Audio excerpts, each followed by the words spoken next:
this week, and I was wondering this go around, does anyone care? The stocks are all down off their highs. They don't seem to elicit the kind of excitement that they once did, certainly at the height of the pandemic when they were all soaring. Do we care anymore about the FAANGs? Will they be retired soon here in 2023?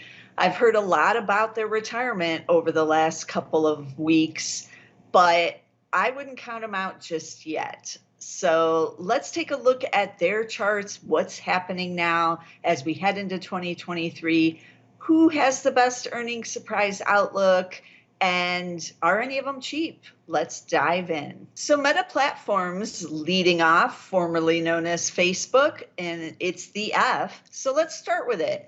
It has a kind of choppy earnings surprise track record, as you can see. It's coming off of two misses.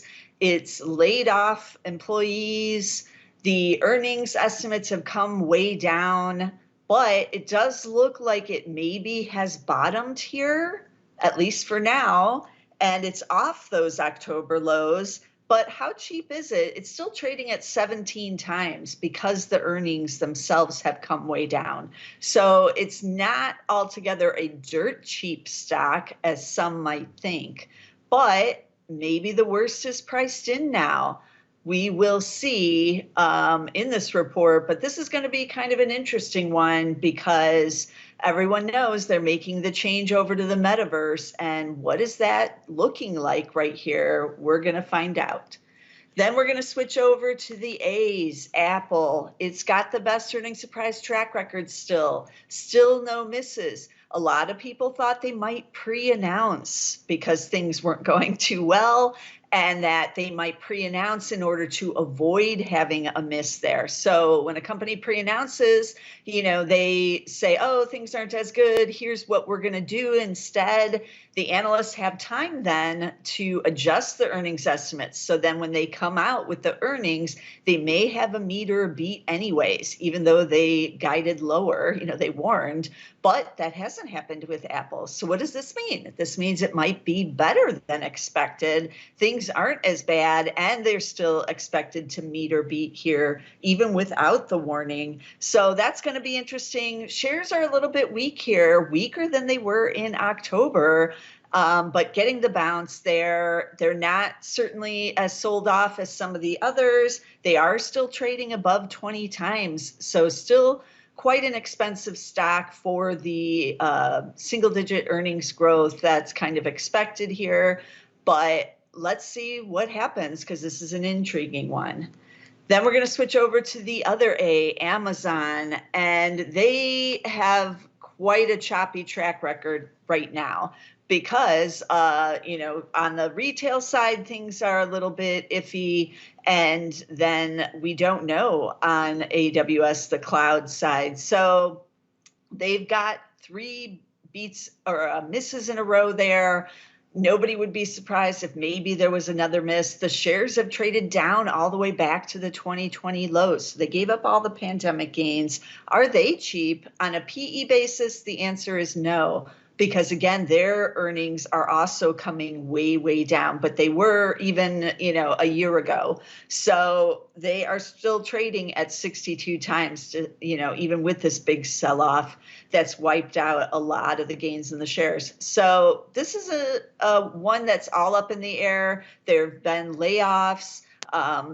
We know that they're trying to cut costs there. So this one we will see, but no real clue. They're going to meet or beat here with Amazon. Then we're going to switch over to Netflix, the N. Now, after a rocky 2020 and 2021, they have put together a nice earnings surprise track record once again with the 5 beats in a row. These shares bottomed earlier in 2022 because they started announcing, some of their changes that they were doing in the business in terms of adding a commercial, cheaper subscription with the ads baked in, and also cracking down on the sharing of the passwords, right? because there's a lot of kids that have grown up with Netflix streaming now, but they're not kids anymore. They're adults. They're in their 20s, still using the parents' password to get on the Netflix. So what's the next group of customers? It's Gen Z. And so Netflix trying to crack down on that. The street likes it. They like everything that's going on. Will this momentum hold? It's one of the few that has the upward momentum right now. So we'll see. Then we're going to wrap it up with the G, or Alphabet. 3 misses in a row here after that nice earnings track record. Alphabet has never really cared whether or not they missed or beat. You can see the other misses there, the 3 from the prior years to the pandemic, but the street does care. And the street is thinking things are still a little rocky, and the ad revenue has to be coming down. Some of the others in the industry, online ads, have been reporting that things are much weaker, and that goes right to Alphabet and its revenue, which is why in 2020 there you see that drop in the stock price, because everyone was worried about ads at the start of the pandemic as well. And then they weren't worried about it, but now they're worried again. So this is one definitely to watch if you're interested in the ad side and all that's happening there. But shares are a bit cheaper here too, but still not cheap enough for like the value investors to get in. So it's a mixed bag with the FAANG stocks. As you can see, it was always fun to talk about them when the stocks are going up, up, up. Oh, new highs, new highs, new highs. We would complain about the valuations a bit, but oh, don't worry, they've got growth. But now they've pulled back considerably. And since we all own them, we're really feeling it in our portfolios. So we've kind of soured on the FAANG stocks, but maybe this is an opportunity, especially for value investors, to get some deals on some of these names. But we'll see. We'll see what they report this earnings season. I own some of them in my own personal portfolio. I own Amazon and Alphabet. I never owned Apple, and I never owned Netflix either. I used to own Meta until last year, but it has now been sold out of my portfolio. So again, we all own them, though, if we own the S&P 500 or the triple Qs or any of the major indexes with the large caps. Really, it's in all of them, at least on the growth side. So we're all in this game together, and it's going to be interesting. Netflix is the first one out the gate this week, and then we'll see in quick succession a bunch of the others. And then we'll also get the FAANG stocks starting up soon, and that includes Microsoft. And I'll throw Tesla in there, even though they're not in FAANG technically.